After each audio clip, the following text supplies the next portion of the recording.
चलिए शुरू करते हैं आज आधुनिक भौतिकी की मॉडर्न फिजिक्स, जो कि आपका ये सेकंड चैप्टर है। मतलब कहने का मतलब वीडियो का ये सेकंड चैप्टर होगा, मतलब फिजिक्स का।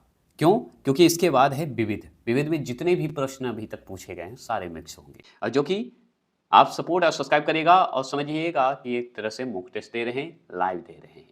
बस मैं कमेंट बॉक्स में मेरी टीम या मैं कोई भी उस पे कमेंट बॉक्स पे बैठा रहूँगा। उसका अगर कोई भी गलती या कोई भी दिक्कत हो कमेंट बॉक्स में करिएगा। सिर्फ समझिएगा अभी मॉक टेस्ट देता हूँ, फास्ट दे रहा हूँ। तो चलिए शुरू करते हैं। के सामने आप बताएंगे पहला क्वेश्चन क्या है, देखिएगा। परमाणु के नाभिक में होता है, तो परमाणु के नाभिक में क्या होता है? बहुत अच्छे से जवाब दीजिएगा। इसे मैं फास्ट करके ये वीडियो डालूंगा, आप बस सपोर्ट और सब्सक्राइब करते रहें। तो ऑप्शन नंबर ए जो लगाएंगे वो सही लगाएंगे। प्रोटॉन व न्यूट्रॉन होगा, पीएन होगा, शॉर्ट फॉर्म में पीएन बोल सकते हैं।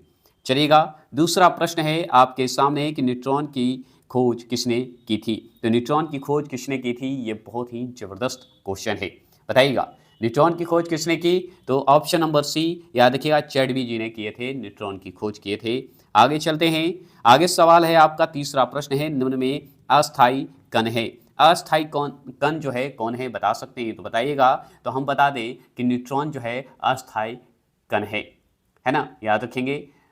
तो चलिए आगे चलते हैं। ऑप्शन नंबर सी टिक लगा दिए होंगे तीसरा नंबर का। नेक्स्ट क्वेश्चन की ओर चलते हैं। जो कन्फ्यूजन होगा कमेंट बॉक्स में करिएगा, उसका रिप्लाई आपको जरूर मिलेगा, देर से मिले या कभी भी मिलेगा जरूर। चौथे प्रश्न की बात करें, नाभिक का आकार होता है, तो नाभिक का आकार क्या होता है बताएंगे? तो बता सकते हैं। तो हम बता दें, नाभिक का आकार अगर देखा जाए तो 10-15 मी होता है, याद रखिएगा। मतलब मी मतलब मीटर होता है। पांचवें प्रश्न की बात करते हैं, तो पॉजिट्रॉन पॉजिट्रॉन की खोज किसने की थी? बताइएगा, पॉजिट्रॉन की खोज किसने की थी, ये जवाब दीजिए। अब बहुत ही अच्छा सवाल है, बताइएगा। तो पॉजिट्रॉन का आंसर का जवाब जो देंगे ऑप्शन नंबर डी, एडर्सन, वो सही जवाब देंगे। नेक्स्ट क्वेश्चन की ओर चलते हैं। छठे प्रश्न की बात करते हैं। छठा प्रश्न है, हाइड्रोजन परमाणु के न्यूक्लियस में प्रोटॉन की संख्या है कितना है? बताइएगा, हाइड्रोजन परमाणु के न्यूक्लियस में प्रोटॉन की संख्या कितना है, बता सकते हैं? तो बताइए। छठे प्रश्न का जवाब देंगे ऑप्शन नंबर बी, एक जो लिखेंगे वो सही देंगे। एक प्रोटॉन की संख्या होता है, ये जरूर ध्यान रखिएगा। सातवें प्रश्न की बात करते हैं, तो इलेक्ट्रॉन की खोज किसने की थी? तो बहुत अच्छे से आप जानते हैं कि थॉमसन जी ने किए थे। पूरा नाम आप कमेंट बॉक्स में जरूर करेंगे, याद रखिएगा। ऑप्शन नंबर ए जो लगाएंगे वो सही लगाएंगे। आठवां प्रश्न की बात करते हैं। आठवें प्रश्न की बात करें तो आठवां प्रश्न देखिए, किस तत्व की परमाणु संख्या की संख्या है? तो किस तत्व की परमाणु संख्या की संख्या है, मतलब खाली जगह है, आपको इसमें भरना है। तो आठवां प्रश्न का आंसर का जवाब देंगे ऑप्शन नंबर सी जो लगाएंगे वो सही लगाएंगे। नाभिक में प्रोटॉन की संख्या है ना। मतलब किस तत्व की परमाणु संख्या है, तो ये याद रखिएगा, नाभिक में प्रोटॉन की संख्या है। क्लियर हो गए? आगे चलते हैं। नौवें प्रश्न की बात करते हैं। आपके सामने नौवां प्रश्न है कि परमाणु में प्रोटॉन रहते हैं, ठीक है। तो बताइएगा, नौवें प्रश्न की बात करें, परमाणु में प्रोटॉन रहते हैं, तो कौन सा आंसर होगा, इसका जवाब दीजिए। नौवें प्रश्न का आंसर का जवाब देंगे ऑप्शन नंबर ए, नाभिक के भीतर होते हैं। किसके भीतर होते हैं? नाभिक के भीतर होते हैं। दसवां प्रश्न है, इलेक्ट्रॉन वहन करता है, तो इलेक्ट्रॉन वहन जो करता है वो बताइएगा क्या होगा, आंसर का जवाब देंगे। तो ऑप्शन नंबर ए, याद रखिएगा, एक यूनिट ऋण आवेश होता है, मतलब ऋणात्मक होता है, तो वही हुआ, एक यूनिट ऋणावेश होता है। किसमें? इलेक्ट्रॉन वहन जब करता है तो उसमें माइनस में होता है, ठीक है। एक यूनिट ऋणावेश होता है, ऋणावेश मतलब ऋणात्मक, ऋणात्मक मतलब माइनस। क्लियर हो गए? और नौवें प्रश्न की बात किए थे तो ऑप्शन नंबर जो ए लगाए थे वो सही लगाए थे, क्योंकि नाभिक के भीतर होते हैं। 11वें प्रश्न की बात करते हैं, तो समस्थानिक परमाणु में बताइए क्या होता है? तो समस्थानिक परमाणु में क्या होता है बता सकते हैं? समस्थानिक को इंग्लिश में आइसोटॉप बोलते हैं, आप अच्छे से जानते हैं। तो समस्थानिक परमाणु में क्या होता है? 11वां प्रश्न का आंसर का जवाब ऑप्शन नंबर ए, प्रोटॉनों की संख्या समान होती है, आप अच्छे से जानते हैं। चलिए 12वां प्रश्न को ध्यान से पढ़ेंगे। किसी परमाणु नाभिक का आइसोटोप वह नाभिक है जिसमें, आइसोटोप मतलब समस्थानिक की बात करता है ना। तो वह नाभिक है जिसमें क्या होगा, बता सकते हैं? तो बताइएगा। बहुत ही अच्छा सवाल है और सटीक सवाल है, बाहरी आवाज़ों को थोड़ा इग्नोर करेंगे। तो याद रखिएगा 12वां प्रश्न का ऑप्शन नंबर बी, प्रोटॉनों की संख्या वही होती है परंतु न्यूट्रॉनों की संख्या भिन्न होती है, जो कि हम ऊपर पढ़ चुके थे, है ना। तो चलिएगा 13वां प्रश्न की बात करते हैं। 13वां प्रश्न है, ऐसे दो तत्व जिसमें प्रोटॉनों की संख्या भिन्न भिन्न हो परंतु जिनकी द्रव्यमान संख्या समान हो को कहते हैं, क्या कहते हैं बताइएगा। मतलब दो तत्वों में जिसमें प्रोटॉनों की संख्या भिन्न-भिन्न हो, परंतु जिनकी द्रव्यमान संख्या समान हो। द्रव्यमान संख्या समान होगा, लेकिन प्रोटॉनों की संख्या जो है भिन्न-भिन्न होगा, तो उसे क्या कहेंगे? तो देखिए प्रोटॉनों की संख्या समान है, वो समस्थानिक है, लेकिन यहाँ पे समस्थानिक की बात नहीं कर रहा, समभारिक की हम जो बात करेगा समभारिक, क्योंकि प्रोटॉनों की संख्या भिन्न-भिन्न बोल रहा है, यही समान बोलता है तो समस्थानिक होता है कि नहीं? क्लियर? तो 13वां प्रश्न का ऑप्शन नंबर बी लगाएंगे, वो सही लगाएंगे। 14 प्रश्न है कि ऐसे परमाणु जिनके परमाणु क्रमांक समान परंतु परमाणु द्रव्यमान भिन्न-भिन्न होते हैं कहलाते हैं, क्या कहलाते हैं बता सकते हैं? तो बताइए। 14 प्रश्न का ऑप्शन नंबर बी समस्थानिक कहलाएंगे, आइसोटोप कहलाएगा, आप अच्छे से जानते हैं। आगे सवाल है 15वां प्रश्न है कि निम्न में किस तत्व के सर्वाधिक समस्थानिक होते हैं? समस्थानिक मतलब आइसोटोप, सर्वाधिक होते हैं, किसके होते हैं बता सकते हैं? तो बताइए। ऑप्शन नंबर डी पोलिनियम है, पोलिनियम है, याद रखिएगा, ठीक है। सबसे ज्यादा होता है 42 आइसोटोप होते हैं, आप जानते हैं, अच्छे से जानते हैं। चलिएगा, एक भारी नाभिक के दो हल्के नाभिक में टूटने की प्रक्रिया को कहते हैं या कहलाता है, क्या कहलाता है बताइएगा। उसे क्या कहेंगे? तो जैसे ही दो हल्के नाभिक टूटने की बात होगी, टूटने की प्रक्रिया की बात होगी, तो इसका आंसर का जवाब होगा नाभिकीय विखंडन। टूटना मतलब विखंडन, याद रखेंगे। 17वां प्रश्न की बात करते हैं तो परमाणु बम निम्न सिद्धांत कार्य करती है, निम्न सिद्धांत पर कार्य करती है, ये पूछ रहा है। तो परमाणु बम जैसे ही होगा तो परमाणु बम है, नाभिकीय विखंडन होगा। यहाँ पे हाइड्रोजन बम होता तो नाभिकीय संलयन होता। तो ऑप्शन नंबर बी जो लगाएंगे 17 का वो सही लगाएंगे। 18वां प्रश्न की बात करते हैं तो हाइड्रोजन बम आधारित है, तो हाइड्रोजन बम जो है आधारित है किस पे? तो नाभिकीय संलयन पे आधारित है, आप अच्छे से जानते हैं। तो ऑप्शन नंबर ए जो लगाएंगे वो सही लगाएंगे। 19वां प्रश्न की बात करते हैं, सबसे पहला नाभिकीय रिएक्टर किसने बनाया था? तो सबसे पहला नाभिकीय रिएक्टर किसने बनवाया, ये बता सकते हैं? तो बताइए। ऑप्शन नंबर डी फर्मी ने बनवाया था। और एक व्यक्ति का नाम आप कमेंट बॉक्स में कर सकते हैं, एक और व्यक्ति का नाम आता है, जरूर बताएंगे। आगे सवाल है 20वां प्रश्न है, सर्व प्राचीन शैल समूह की आयु आंकी जाती है, तो कैसे इसकी आयु आंकते हैं शैल समूह की, बता सकते हैं? तो बताइए। आप 20वां प्रश्न का आंसर का जवाब देंगे तो ऑप्शन नंबर डी याद रखिएगा, जो कि हम सही बता रहे हैं, यूरेनियम लेड विधि से हम लोग मापते हैं। आगे चलते हैं। 21 क्वेश्चन नंबर है कि रेडियो सक्रिय पदार्थ उत्सर्जित करता है, तो रेडियो सक्रिय पदार्थ जो उत्सर्जित करता है उसका आंसर का जवाब देंगे ऑप्शन नंबर डी, उपरोक्त में से सभी होगा, क्योंकि बीटा किरण, अल्फा किरण और गामा किरण तीनों होते हैं, याद रखिएगा।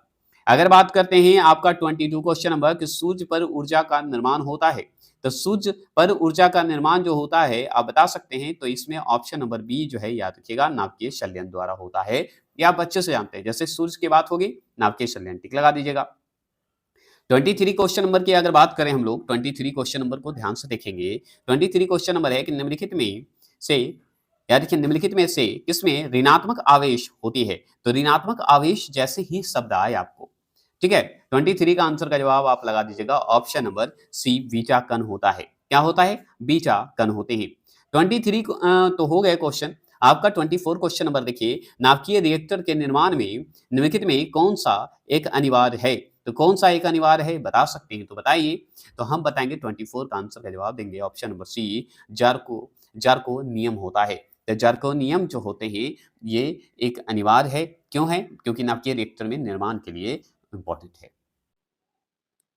चलेगा, 25 क्वेश्चन नंबर ध्यान से सुनेंगे। कोबाल्ट 60 आमतौर पर विकिरण चिकित्सा में प्रयुक्त होता है, ठीक है, क्योंकि यह उत्सर्जित करता है, क्या करता है? कोबाल्ट 60 जो है क्या जो है उत्सर्जित करता है, क्यों इंपॉर्टेंट है डॉक्टर के लिए बताइएगा, यही सवाल है ना डायरेक्ट। तो 25 का आंसर का जवाब जो सी देंगे वो देंगे ऑप्शन नंबर सी, गामा किरणें। गामा किरणें जो है क्या करती है? उत्सर्जित करती है। चलिएगा, 26 क्वेश्चन नंबर है कि नाभिकीय रिएक्टर में न्यूट्रॉन नियंत्रक के रूप में निम्नलिखित में से क्या प्रयोग किया जाता है? तो क्या प्रयोग करते हैं? तो ऑप्शन नंबर सी जो लगाएंगे 26 का वो सही लगाएंगे, कैडमियम, या क्या बोलते हैं, कैडमियम लगाइए या बोरोन लगा दीजिए, वो दोनों सही है। 27 का क्वेश्चन की बात करें तो क्यूरी इकाई है, तो क्यूरी इकाई जो है किसका है, ये आपसे सवाल पूछ रहा है, तो बताइए। तो option number A, radio active धार्मिकता का है, ये जरूर ध्यान रखिएगा। आगे चलेंगे, 28 क्वेश्चन नंबर की बात करते हैं। 28 क्वेश्चन नंबर है कि नाभिकीय रिएक्टरों में ऊर्जा उत्पन्न होती है, तो नाभिकीय रिएक्टर में ऊर्जा जो उत्पन्न होती है वो क्या होगा? उसका आंसर का जवाब दीजिएगा। तो ऑप्शन नंबर सी नाभिकीय नियंत्रित विखंडन द्वारा होगा, ये आप जानते हैं। चलिएगा 28 का सी लगा दिए, 27 का ए लगा दिए। तो आप बताइए 27 का 1 मिनट रुक जाइए। हाँ, सही है। रेडियो धार्मिकता भी बोलते हैं, रेडियो धार्मिता का भी होता है, याद रखेंगे। आगे चलेंगे 29 क्वेश्चन नंबर है कि रेडियो कार्बन डेटिंग आप पढ़े हैं, रेडियो कार्बन डेटिंग की उम्र ज्ञात करने के लिए प्रयुक्त किया जाता है। तो हम अच्छे से लगाएंगे ऑप्शन नंबर बी, जीवाश्म के लिए, चट्टानों के लिए अभी जस्ट पढ़े थे, कौन सा प्रयोग करते हैं बताइएगा। आगे चलेंगे 30वां प्रश्न है परमाणु रिएक्टर क्या है? परमाणु रिएक्टर क्या है बता सकते हैं तो बताइए। 30वां प्रश्न का आंसर का जवाब देंगे ऑप्शन नंबर डी जो लगाएंगे वो सही लगाएंगे, आणविक भट्टी होती है। आणविक भट्टी के जगह पे परमाणु भट्टी भी दे देता है, ये ध्यान रखिएगा। अगर परमाणु भट्टी ऑप्शन में ना रहे, आणविक भट्टी ना रहे तो याद रखिएगा न्यूक्लियर रिएक्टर दे देगा। ठीक है, याद रखेंगे। ये मैंने जरूरी था बताना, इसलिए इंपॉर्टेंट है। 31 क्वेश्चन नंबर की बात करें तो पृथ्वी की आयु का निर्धारण निम्न में से किस विधि द्वारा किया जाता है? तो किस विधि द्वारा करते हैं ये बताइएगा। किस विधि द्वारा करते हैं बताएंगे। तो 31 का आंसर का जवाब ऑप्शन नंबर डी याद रखिएगा, यूरेनियम विधि द्वारा करते हैं, ये जरूर ध्यान रखेंगे। 32 क्वेश्चन नंबर को ध्यान से देखेंगे।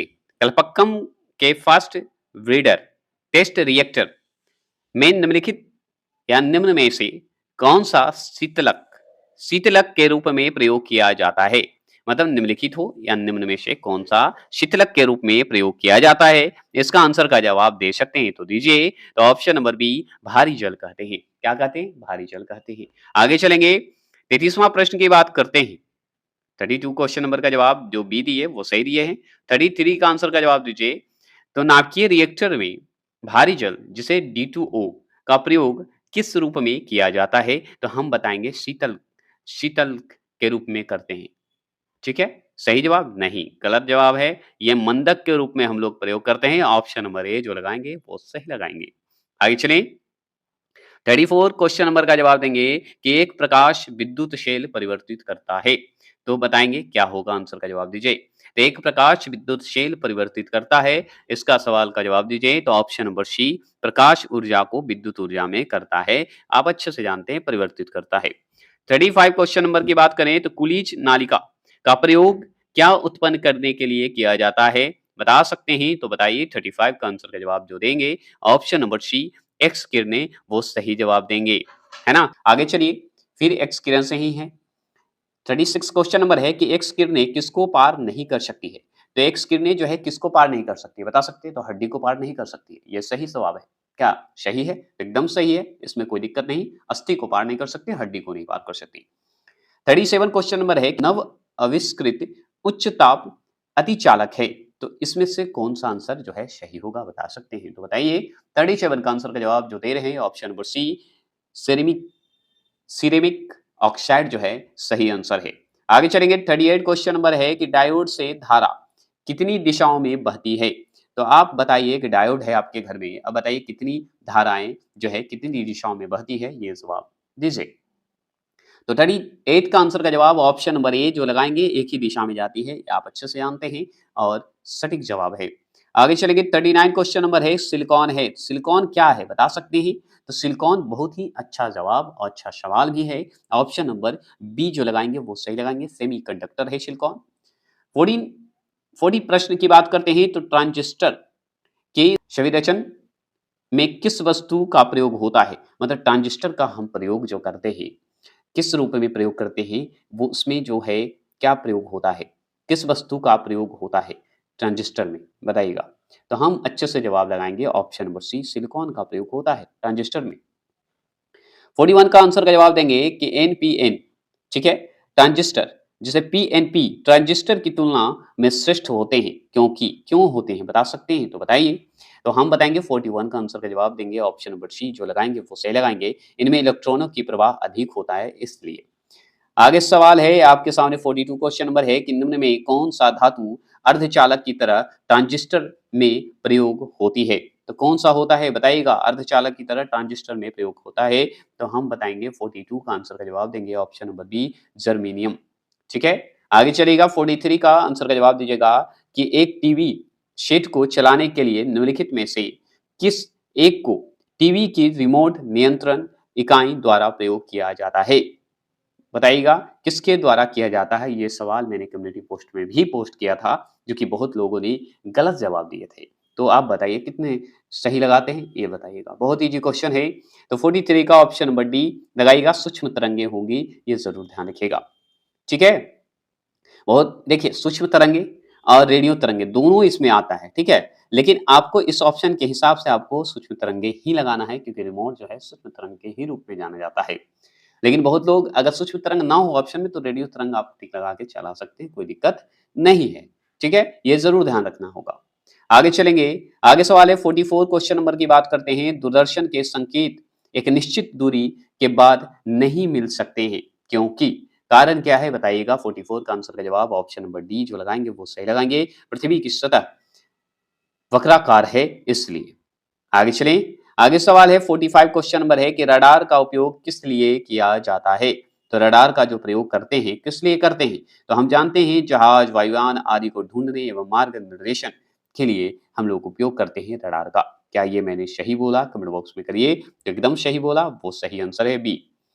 आगे चलेंगे 46 का आंसर का जवाब दीजिए। त्रिविमीय चित्र किसके द्वारा लिया जाता है? तो त्रिविमीय जो चित्र होते हैं किसके द्वारा लेते हैं आपको बताना है। इसमें आंसर का जवाब दीजिए। 46 का आंसर का जवाब देंगे ऑप्शन नंबर ए, याद रखिएगा होलीग्राफी होगा, याद रखिएगा। चलिएगा 47 क्वेश्चन नंबर का जवाब देंगे। 47 है कि लेजर बीमा जो है, लेजर बीम जो होता है, बीम बोलते हैं इसे, बीम का उपयोग होता है। तो लेजर बीम का उपयोग होता है किसमें होता है बताइएगा।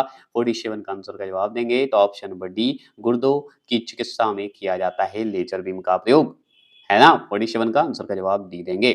लेजर किरण किरण होती है, तो लेजर किरण जो होती है बताइएगा इसका आंसर क्या होगा। तो ऑप्शन नंबर ए, केवल एक रंग की होती है। आगे चलेंगे 49 का आंसर का जवाब दीजिएगा। बिना शल्क चिकित्सक के पथरी का इलाज किया जा सकता है। तो बताइए पथरी का इलाज किया जा सकता है तो किस माध्यम से कर सकते हैं? तो ऑप्शन नंबर सी, लेजर द्वारा ही कर सकते हैं। और लेजर से संबंधित आप ऊपर पढ़े थे, गुर्दा में संबंधित होता है। चलिएगा, गुर्दा किसको बोलते हैं? किडनी को बोलते हैं, है ना। सही जवाब है कि नहीं? गुर्दा को बोलते हैं ना किडनी, बताइएगा। ब्रेक किसको बोलते हैं? जवाब दीजिएगा जरूर। 50वां प्रश्न है, विद्युत उत्पन्न करने के लिए कौन सी धातु का उपयोग होता है?